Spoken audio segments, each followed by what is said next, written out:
Dalam dunia kekuasaan, kebenaran tidak selalu berjalan seiring dengan kebaikan.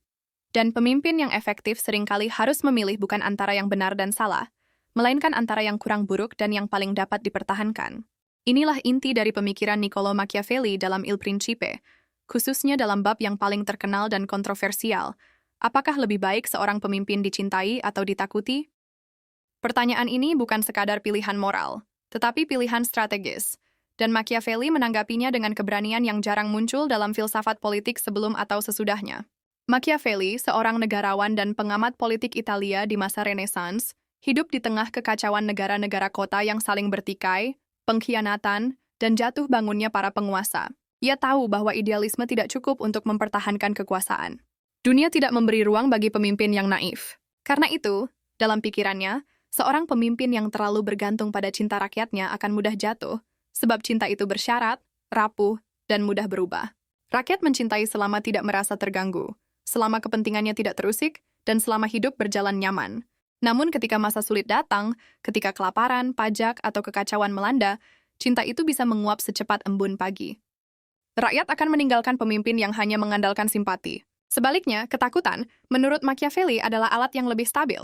Ketakutan menciptakan kepatuhan. Ketakutan menghasilkan disiplin. Tetapi ia dengan tegas menegaskan bahwa ketakutan ini haruslah rasional, bukan kebencian. Seorang pemimpin yang dibenci akan berada dalam bahaya yang lebih besar daripada yang hanya ditakuti. Kebencian membakar dalam-dalam, menyulut pengkhianatan, konspirasi, dan kudeta.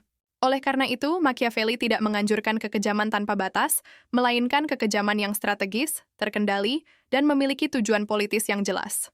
Ia menyebut bahwa jika seorang pangeran perlu melakukan kekejaman, hendaknya dilakukan sekaligus, cepat, dan tidak berulang.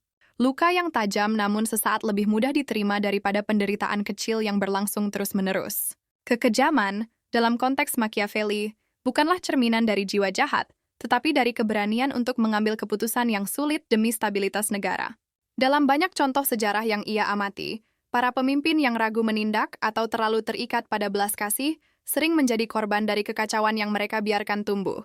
Negara adalah medan tempur antara hasrat manusia yang tidak terukur. Tanpa kekuasaan yang tegas, rakyat akan saling melukai, dan negara akan hancur dari dalam. Karena itulah, Machiavelli berkata, kekejaman yang dilakukan dengan cerdas justru dapat menyelamatkan banyak jiwa. Namun di balik ketegasannya, Machiavelli bukanlah monster. Ia menyadari bahwa menjadi ditakuti dan dicintai adalah kombinasi ideal, tapi ia juga tahu itu hampir mustahil. Jika harus memilih, pilihlah yang paling dapat menjamin kelangsungan kekuasaan dan negara, ditakuti.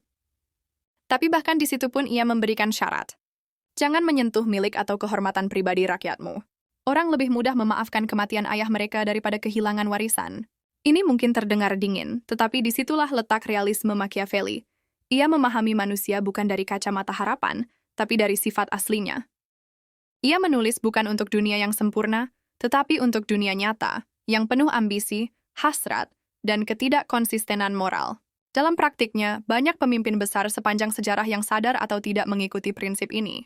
Kaisar Romawi seperti Augustus, raja seperti Louis XIX, bahkan pemimpin modern seperti Napoleon, Stalin, atau bahkan tokoh-tokoh dalam dunia bisnis dan organisasi, tahu bahwa otoritas tanpa wibawa adalah kelemahan, dan cinta tanpa kendali adalah kekosongan. Namun terlalu jauh menggunakan ketakutan pun bisa menjadi racun. Ketika pemimpin tidak lagi dihormati tetapi hanya ditakuti, ia tinggal menghitung waktu sebelum ditumbangkan. Ketika rakyat mulai melihatnya sebagai tiran, bukan sebagai pelindung, kekuasaan itu akan retak dari dalam. Dengan kata lain, Machiavelli ingin mengajarkan bahwa kekuasaan tidak pernah netral.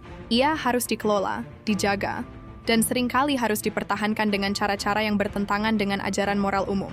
Dalam dunia nyata, nilai-nilai seperti belas kasih, cinta, dan kelembutan hanyalah instrumen jika tidak disertai kekuatan.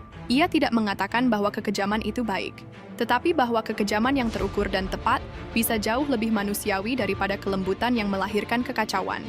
Dari sini kita bisa mengambil pelajaran. Kepemimpinan sejati tidak lahir dari keinginan untuk disukai, tetapi dari keberanian untuk melakukan hal yang benar, bahkan ketika itu tidak populer.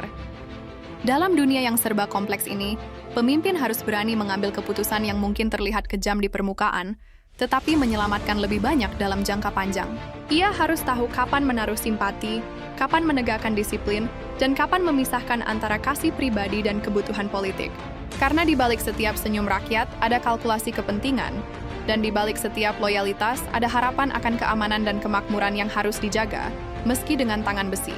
Machiavelli dalam Il Principe bukan sedang menulis buku tentang kebajikan, tapi tentang kelangsungan kekuasaan. Dan dalam dunia kekuasaan, kebaikan bukanlah tujuan, ia hanyalah alat, seperti ketakutan, cinta, dan bahkan kekejaman. Yang terpenting adalah bagaimana semuanya digunakan, untuk membangun, bukan untuk menghancurkan. Ya, untuk melindungi negara, bukan memuaskan ego.